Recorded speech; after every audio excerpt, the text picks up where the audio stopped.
Hey everyone, this is Elenbaas from Nightlight Astrology. Happy Monday, everybody.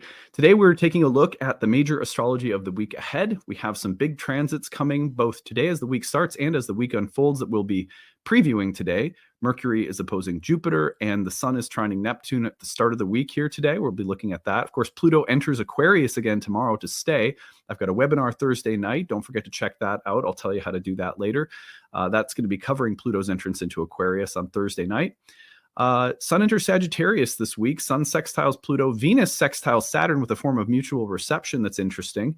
And then by the end of the week, Mercury is slowing down to a halt. And by the start of next week, we'll be turning retrograde. So we do have a slowing to station Mercury taking place this week as well. So our goal is to unpack these things for you today, give you a little preview of what's to come for the week ahead. Before we get into it, as always, remember to like and subscribe. We are trying to see what we can do to get to 80,000 subscribers by the spring equinox. You guys have all helped us almost double our monthly average of subscriptions over the past couple months. Big thank you for that. It's free to do so, and it helps us grow our channel and the business. Transcripts of any of these daily talks can be found on the website, which is nightlightastrology.com. Today, I am very excited to announce that we have also launched our 11th annual Kickstarter campaign, which will be running between now and the end of the year. So if you're new to the channel, today I'm going to explain what the Kickstarter is, the kinds of rewards and kind of benefits that come when you donate to support the channel. We have a lot of cool stuff on sale through the Kickstarter. And then over the days to come between now and the end of the year, at the start of every video, you'll hear me rallying support for the Kickstarter campaign. So last year, we raised the support of 936 backers from this channel that supported the work of this channel in this year of 2024. Our goal for this next year, for 2025, is to rally the support of just one more backer more than we did last year. So we're always just trying to grow the backer total that we have each year. And this is our 11th year of doing it. And every single year we have seen an increase of backers supporting the channel. So obviously, the goal behind this is to raise money to support the development of all of our content. This is a part of how I earn my living. It's also a part of how we support all of the projects that we have at Nightlight, our staff, our donation-based reading clinic, our donation-based or sliding scale prices for all of our programs. A big part of Nightlight's business model is to create this content year-round and then ask people to support it at the end of the year. And we try to make sure that you get some really cool rewards for your donation in exchange. So our goal by New Year's Day is to rally the support of 1,937 backers from our community here. And we have a variety of rewards that you can take advantage of when you donate to support us. The first and most important reward that we offer are huge discounts on our courses. All of our online classes are year 1, our year 2, our year 3, our horary class, our master class series, our Roots and Spheres program. All of our programs can be purchased through the Kickstarter at over 50% off. And we also have bundles that allow you to save even more when you put several classes together. So that's probably the best reward that we offer and the most popular reward that we offer. And this is the only time of year that we offer it. So you can certainly take advantage of that when you donate to support the channel. You'll also find that there's a great and exclusive Astrology of 2025 talk that I've done. So you can get a lengthy lecture on all of the major astrological transits of 2025, and I break them all down for you. There's also horoscopes that you can purchase for all 12 signs for the entire year ahead. So you can get if you're a Taurus, you can pick up your Taurus horoscope for 2025 and hear about how all of the major transits will be affecting you for the entirety of the year ahead. I do not release these on my channel. These are exclusive through the Kickstarter. When you get that horoscope, by the way, when you pick it up, you actually get a bundle so that you'll get all 12 signs in the bundle. This year, we're doing it a little bit differently so that if you purchase it, you get all 12 whole sign horoscopes. So that's a good deal. Also, we have some discounted personalized readings. There are horary readings. There are a limited number of personalized birth chart readings that I offer, so you can check out some of those. We have an Astrology of 2025 calendar that allows you to follow along with all of the transits I will be tracking on my channel throughout the year. So some really cool stuff that we offer when you support the channel. A few things that you should know about this channel. If you're new, people who have been here have probably heard me say this before a whole bunch. And I will say this today, and then going forward, my daily pitches for the Kickstarter campaign will be shorter and sweeter. Since we're launching today, I want to make sure people know about it a little bit. So my this is the production of this content for me is a daily sadhana that has been active now for 11 years. And there was a few years prior to launching the Kickstarter where I was doing this regularly in written form as well, which I can't believe I was doing now. It seems like ages ago. But anyway, so what happens for me every single day is I have always had a form of sadhana that precedes the development of my content for the day. So whether that's been meditation or prayer or yoga, the past couple of years for me, it's been making sure that I get my physical exercise in, and then I sit down and I do some reading, reflecting, note taking, and I actually develop the outline for my content. And then I sit down and I produce it. And then after that, my team goes through the process of editing and making sure that it gets distributed everywhere through all of the social media outlets and everything like that. So that process is now refined over so many years. It's about a 3 to 4 hour process every single day, year round, for 5 days a week. So there is so much heart and soul that I pour into this content year round. I love making it. It's an honor to make it, and it is a great work. And so every year at the end of the year, I ask for those who appreciate the content, who can afford to donate, please do. We know that not everyone can, and that's fine. Your prayers, good wishes, good vibes, good energy for the continued sustained support and success of the channel. And that I would also just be supported in doing this process, because it is a discipline to create this content in this manner daily, year round. And so, if you can afford to donate and support the channel, we really appreciate it. We try to make sure that there's a lot of really cool donation rewards that are available when you do. So let's see if we can get to 1,937 backers by January 1st. Between now and then, I'll also be doing a bunch of live streams to rally support for the channel. And you will find the link to the Kickstarter campaign on the website, nightlightastrology.com. There's just a tab that says Kickstarter 2025. You click on it, it takes you over there.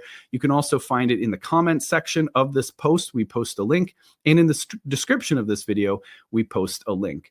So a big thank you to everybody who has made the success of Nightlight possible year after year. The way that we use the proceeds from the Kickstarter go into a huge number of things that sustain and support the vision of need-based tuition in all of our programs, and all of the affordability that we offer through our new reading service, which you guys helped us build last year. So we try to make sure that we are also constantly giving back, and that your support goes to not only sustaining the channel, but continuing to make sure that astrology is accessible to people financially. So on that note, thank you so much for listening, and let's shift our attention now to the real-time clock, where we will focus on the astrology of the week ahead. All right, so here is the real-time clock, and we are looking at, let me just scroll down here and get my banners ready. So Mercury is opposite Jupiter today. That is one of the major transits. We looked at that transit last week. The big arrow's out. Okay, let's try this again.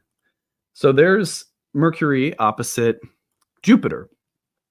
Mercury opposite Jupiter, in Jupiter being in Mercury's sign and Mercury being in Jupiter's sign, is a form of mutual reception by detriment and an opposition that suggests some ability to work out problems, whether they are philosophical, ideological, organizational, mental, intellectual, communicative, technological, that despite differences and despite some hard opposite ideas or thoughts or approaches, that there is some way in which things can be worked out beneficially for people or things that have very different needs or points of view.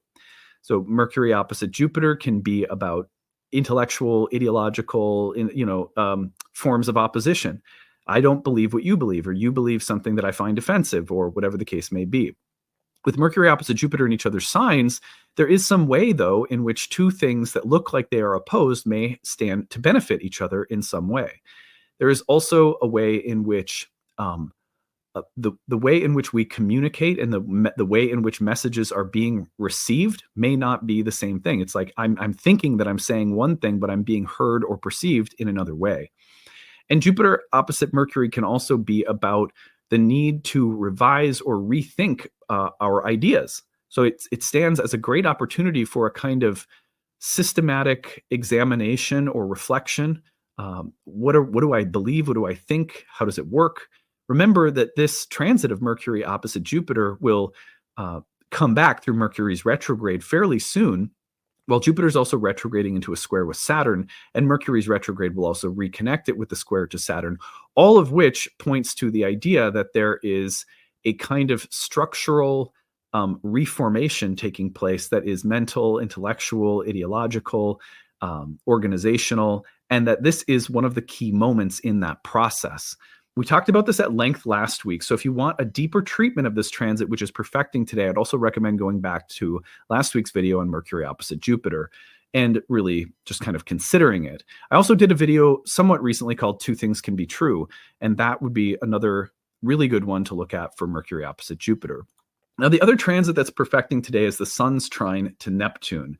So the Sun's trine to Neptune is taking place today into tomorrow, November 18th.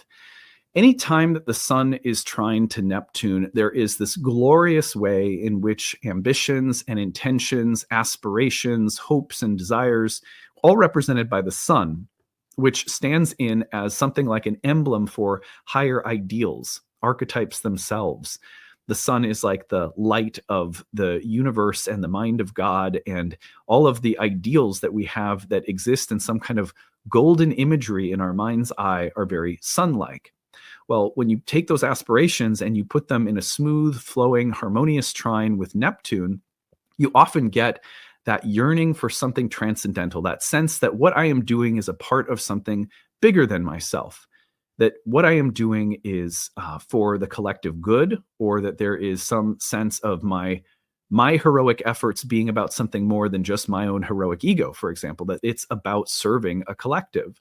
The Sun trine Neptune can also be about acts of leadership and sacrifice. They can be pointing towards what we hope or long for that is otherworldly, that is romantic, that's tinged with the fantasies of Neptune and the imagination of Neptune.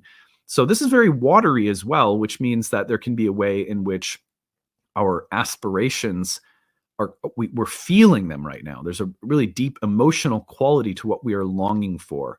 We can also see things like, the Sun trine Neptune can be about the porousness of certain boundaries that we're allowing more to come through, which is why this transit sometimes associated with the thinning of the veil and the experience of something mystical. The veil is thin; it becomes more. What we could say is that our consciousness is aware of more because more can come through. The boundaries are open. So the opening of the gates of imagination, of otherworldliness, and of seeing more than what we can usually see, or feeling more than we can usually feel, is present today. I think that's an interesting thing. So that transit, along with Mercury opposite Jupiter, are present today at the start of the week. Now, the big news of this week is obviously tomorrow, when Pluto enters the sign of Aquarius. Now, I'm going to just briefly remind everybody that if you visit the website, nightlightastrology.com, and you go to the live events tab, you are going to find a link to my Thursday night webinar on Pluto's entrance into Aquarius. So you might want to check that out if you want to come and hear a full-length talk on the last time that Pluto was in Aquarius during the French and American Revolution, hear about some of the collective signatures of Pluto in Aquarius and what we might expect from Pluto in Aquarius, given that it's now there to stay for the next 20 years. You might want to check out that talk. But otherwise, I will be giving a kind of recap of some of the major symbolism of Pluto in Aquarius through the myth of Ganymede, the water pourer, in tomorrow's episode. So we'll be looking at that in depth as Pluto enters Aquarius tomorrow. The big thing to say about Pluto entering Aquarius is that when it enters for the final time to stay, that ingress is often much more significant, because in previous iterations of Pluto's entrance into Aquarius, we've always known that it wasn't going to stay there, that it was going to back out. And so we're getting like little introductions. It's kind of like orientation when you go to college or you go to a school or you're in a new program, there's like an orientation. You go, okay, so this is kind of what it's about. I'm getting a sense of where things will go and, what the curriculum will be. But when Pluto finally enters, now it's like first day of school. Okay, now we're actually entering our first semester. If we want to think about Pluto in Aquarius as a school, that's not the only way to think about it, of course, but Pluto in Aquarius officially starts tomorrow. And that ingress into a new whole sign house in our birth chart is something that we will be refreshing ourselves on. We also refreshed on this in our horoscopes of the month for November. You could always go back and look at those. But we'll be looking at Pluto in Aquarius probably both tomorrow and Wednesday through a kind of mythological exploration and probably through whole sign horoscopes. That's what I have planned as of now. I always leave room for the muse to lead, but yeah, that's the plan as of right now. So Pluto's entrance into Aquarius, marking the beginning of a new era, really launching us into territory that is now going to be much more solidly Aquarian than even the previous ingresses that we've had. So more on that the next 2 days. All right, well, November 21st, the sun will enter Sagittarius, and I don't typically spend a lot of time on sun ingresses into new signs, but I do find it interesting that as the sun progresses into Sagittarius, one thing that we're going to see is that the sun participates in the T-square forming between Mercury, Saturn, and Jupiter. That will be happening in early December, right after the sun trines Mars, which also means that the sun is right after the sun trines Mars, excuse me, which means that Mars is about to turn retrograde. So the sun's participation in the opposition to Jupiter, which happens right around December 7th, also happens as Mars in the sun's sign turns retrograde around the same time.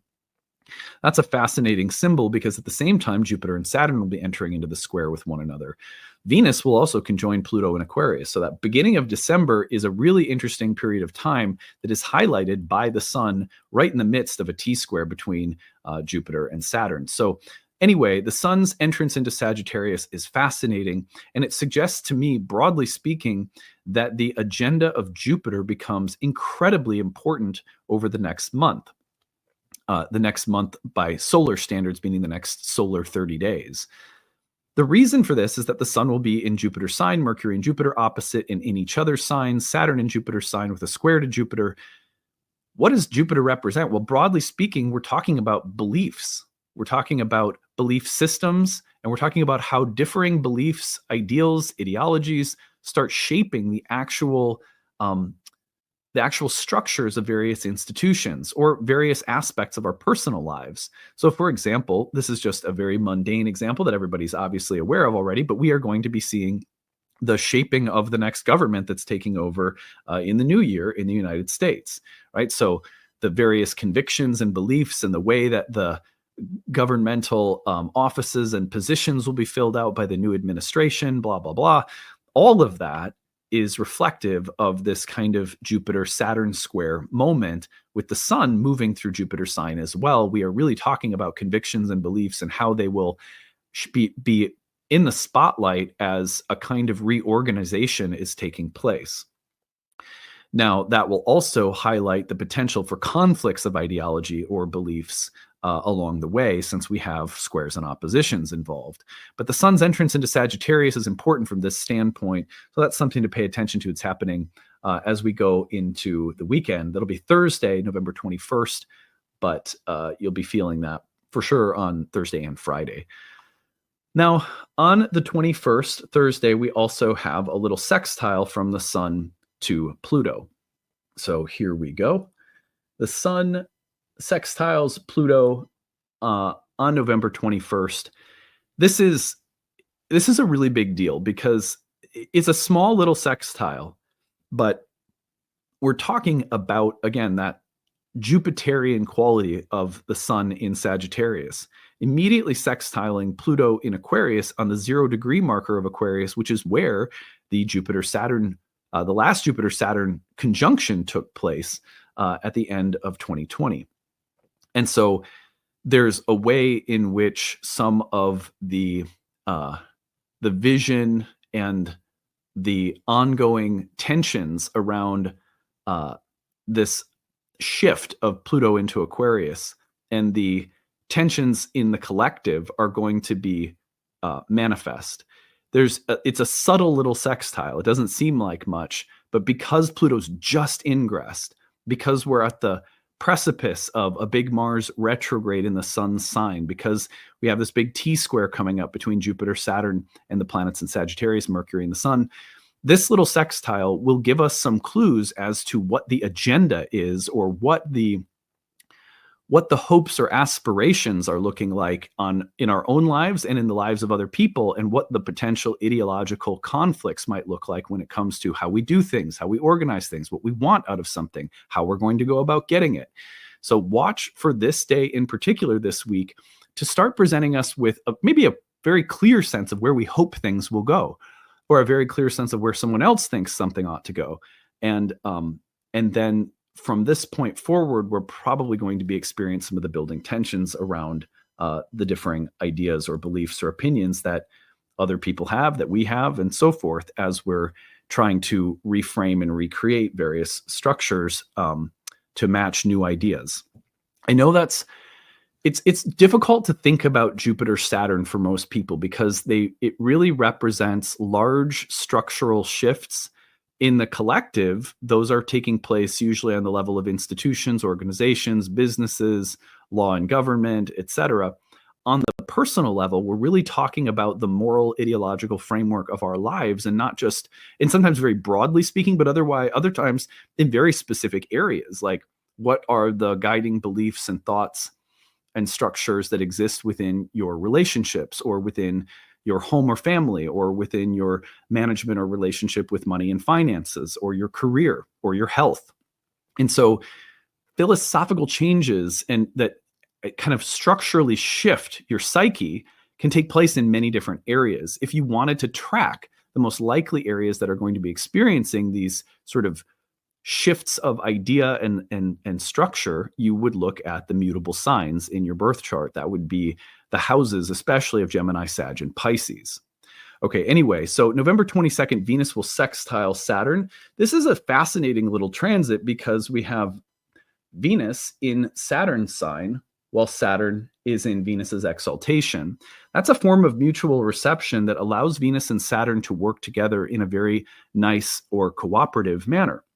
So what does that mean? Well, when Venus and Saturn work together, you have things that are sort of timelessly beautiful. You have things that are mature and refined and sophisticated and elegant and classy. It's a wonderful, this is why Saturn is exalted, by the way, in Venus's sign of Libra. There's a very nice relationship between Venus and Saturn when they exist harmoniously. When they're in a tense relationship, then you get things like difficulties and sobering conversations in love and relationships, or breakups, or stuff like that. But when they're working together cooperatively, we have a sextile here, which is of the nature of Venus. We have a form of mutual reception between the two. This is the idea of things working out beneficially, of beneficial fluid exchanges between, let's say, Venus, the realm of the sensual, the realm of the artistic, social harmonization, and Saturn, the realm of serious limits, structures, and sort of time-tested, disciplined, practical, grounded kinds of things. Saturn in Pisces is also a very melancholic, angsty, romantic placement for Saturn.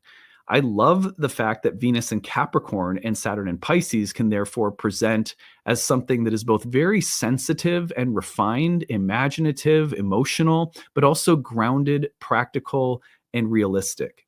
It's a very interesting combination. I think, for example, and I think I've used this example a few times recently of talking about Venus in Capricorn, but I think, for example, of people who make beautiful things with their hands for a living, like jewelers. This is like the placement of someone making a beautiful, piece of jewelry, and they're working with metal, and they're working with their hands, and they're working with gemstones. There's a way in which they're using like fire, and they're melting things, and they're shaping a necklace or a pendant or something like that. Venus's trine to or sextile to Saturn with mutual reception suggests that something both solid and sensitive, beautiful and refined, and yet structurally sound can come together. So I like this as a very constructive moment between Venus and Saturn. Maturity, sobriety, limitations, groundedness, and beauty, enjoyment, pleasure, sensitivity, they all kind of come together under this transit for a brief moment. So watch for that around Friday of this week. You might just feel the beneficial connection between those two planets and see how it shows up in your life. Again, you could look at the whole sign houses of Capricorn and Pisces in your chart for some clues as to where this one might be expressing itself. Finally, by the very start of next week, which we're going to be looking at next week as well, but by the very end of this week, Mercury's basically not moving any longer. That means that Mercury is stationing to turn retrograde. This happens if we turn it to Monday, the 25th, that's when Mercury will station to turn retrograde. But by Sunday, Mercury is barely moving. So the reason to mention this is just to say that if you start feeling the effects of Mercury retrograde over the weekend, that would not be surprising. Wouldn't be surprising because Mercury is barely moving. And on the couple of days before it actually stations, when it's barely moving, it might as well be like a retrograde, because that stationing period for people is often where we start to see the turning point, the breakdown, the delay, the shift of circumstance, the shift in plot line. Now, the Sagittarius whole sign house in your birth chart is the one to look for sure. But Mercury's turning retrograde here in Jupiter's sign opposite Jupiter suggests some kind of revision or revisiting, some going back, and some ongoing dialogue about differing ideas and the ability to work towards some kind of compromise or resolution with respect to different ideas. That is a huge part of the end of the year in general. This also fits into the Jupiter-Saturn square, which suggests changes of paradigm, changes of structure and organization. And we're looking at that as Mercury stations to turn retrograde in Jupiter's sign and then goes back into the conversation with Jupiter as part of this ongoing dialogue about what ideas will lead to what kinds of structural changes in our lives. So that is where I will leave it. Again, I just want to say before we leave today, a big thank you to everybody who has made this channel possible over the years. We have the greatest audience. I feel like our community has grown so much thanks to all of your support. Our goal this year is to get to 1,937 backers by January 1st. Any and every donation helps us get there and supports everything we do.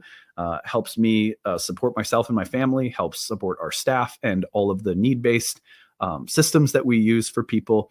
So the success of this Kickstarter for years has been an integral part of our business plan and how I make sure that I show up here every single day year-round to create this content and the whole team that ends up supporting its development. So if you appreciate the channel and you have a little room to spare, please consider donating and supporting us. You find the link to the Kickstarter in the description of this video, in the comments section, or go over to the website, nightlightastrology.com, and click on the Kickstarter tab.